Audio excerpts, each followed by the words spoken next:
여러분 안녕하세요, 제니입니다. 지난번 합격 영상에 너무 축하한다고 댓글 남겨주셔서 정말 감사합니다.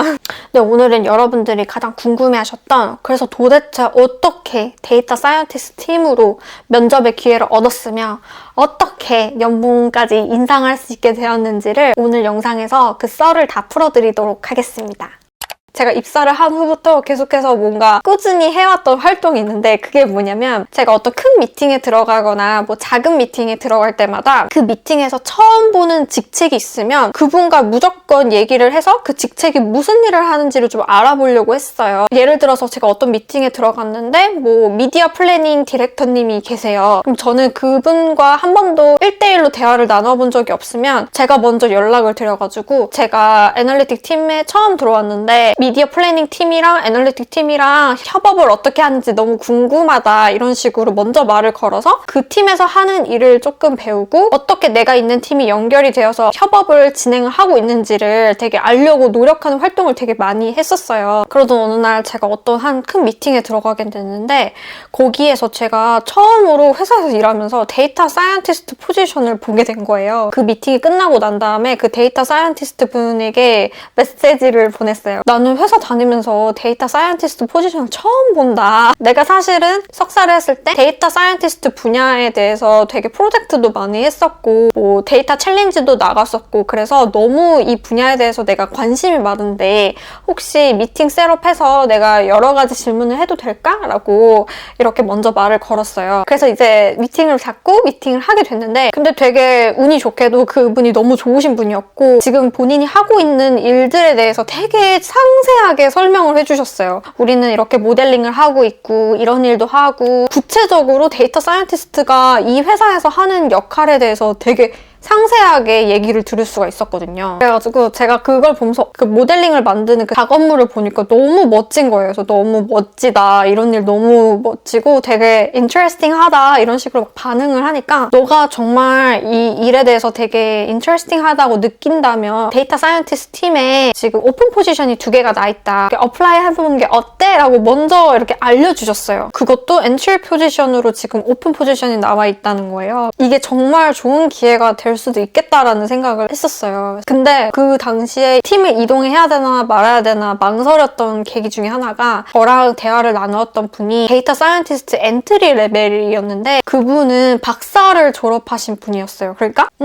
이게 너무 스펙 차이가 조금 크게 나다 보니까 혹시 내가 가서 일을 잘 못할 정도의 되게 난이도가 높은 일을 하고 있는 게 아닌가 하는 고민이 좀 들긴 하더라고요. 그래서 그분한테 혹시 그분의 매니저님과 한번 미팅을 할 때 내 얘기를 한번 해줄 수 있냐라고 부탁을 드렸어요. 왜냐면 제가 되게 솔직하게 말씀드렸어요. 너와의 미팅을 하기 전에 내가 너 링크드인에 들어가서 너의 스펙을 보니까 박사 학위까지는 되게 좋은 인재인데 내가 너와의 같은 포지션으로 들어가서 일을 잘 할 수 있을지 내가 퀄리파이한 사람이 잘 모르겠다 이렇게 얘기를 했더니 그분이 자기 매니저님 얘기는 해보겠대요. 이 모든 일이 나의 열정만으로는 되는 게 아니잖아요. 확실히 내가 그 일을 할 수 있을 정도의 스킬을 가지고 있어야 그걸 확인한 후에 면접을 보는 게 맞다고 생각이 들어서 제가 저의 스펙이나 이런 것들을 조금 그분께 설명을 드렸어요. 그분이 이제 피드백을 주셨죠. 매니저님이 석사 학위가 있고 그 다음에 데이터 사이언티스트 프로젝트 경험이 있으면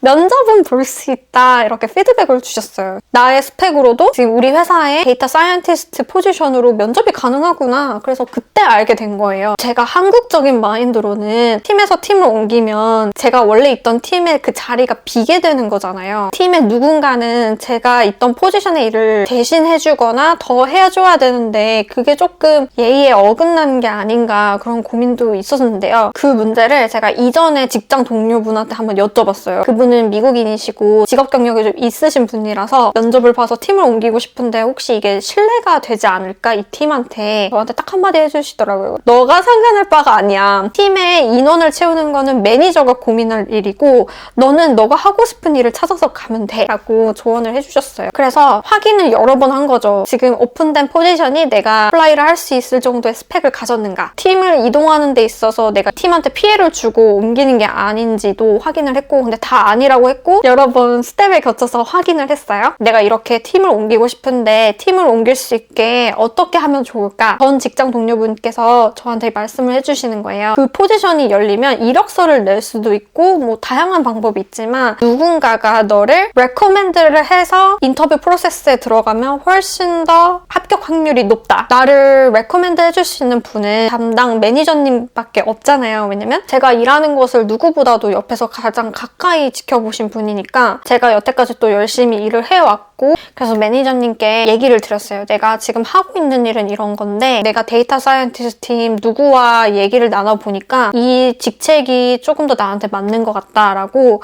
구체적으로 말씀드렸어요. 내가 지금 팀에 있으면서 배우고 싶은 거, 더 발전하고 싶은 것들이 이런 것들이 있는데 이걸 채워줄 수 있는 팀이 이 데이터 사이언티스트 팀 같다. 그 데이터 사이언티스트 포지션에 내가 인터뷰를 할 수 있게 혹시 나를 레코멘드를 해줄 수 있겠느냐. 그거를 제가 매니저님께 상의를 드린 거죠. 매니저님께서 되게 흔쾌히 그러면 그 데이터 사이언티스트 매니저님과 한번 얘기를 나눠보겠다. 그리고 나서 한 이틀 후에 그분과 미팅을 했어요. 그분한테도 제가 파악한 모든 정보를 다 이렇게 했죠. 저희 매니저님이 말씀을 하시는 거예요. 이전에도 다른 팀원이 데이터 사이언티스트 팀으로 가고 싶었는데 면접에서 떨어졌다. 면접에서 떨어지면 자기가 팀을 옮길 수 있게 서포트 해줄 수 있는 거는 이제 없다라고 말씀을 해주셨어요. 그래서 인터널로도 이렇게 테크니컬 인터뷰는 많이 떨어지는 프로세스구나. 그래서 어쨌든 데이터 사이언티스트 디렉터님과의 만남이 굉장히 잘 이루어졌고 테크니컬 인터뷰 포함 그다음에 그쪽 디렉터님, 뭐 그룹 디렉터님, 미디어 디렉터님 해가지고 총 3번의 면접을 봐서 최종 오퍼를 받게 된 겁니다. 이제 어떤 식으로 미국 회사에서 직책을 옮기거나 직무를 바꿀 수 있는지 아시겠죠? 제가 그래서 데이터 사이언티스트 인터뷰를 보기까지 되게 단계가 너무 많았잖아요. 처음에 데이터 사이언티스트를 만났고 이분께 요청을 해서 제가 퀄리티가 맞는 사람인지를 확인을 했고 그다음에 전 직장 동료를 통해서 어떤 방법으로 내가 팀을 옮길 수 있는지 방법을 물어봤고 그다음에 저희 직속 매니저님한테 레코멘드를 부탁을 드렸고 그다음에 그분이 이제 데이터 사이언스 디렉터님과의 연결을 시켜줘서 한 번의 미팅을 마쳤고 그다음에 그 디렉터님이 인터뷰 프로세스에 너를 넣어주겠다라고 오케이 사인을 받아서 그다음에 3번의 인터뷰를 거쳤고요. 그다음에 오퍼를 받게 된 거예요. 이 모든 과정을 조금 카테고라이즈를 해보자면 내가 만약에 다시 어떤 회사에 들어가서 직책을 이동할 마음이 있다. 어떤 생각이 있다고 하면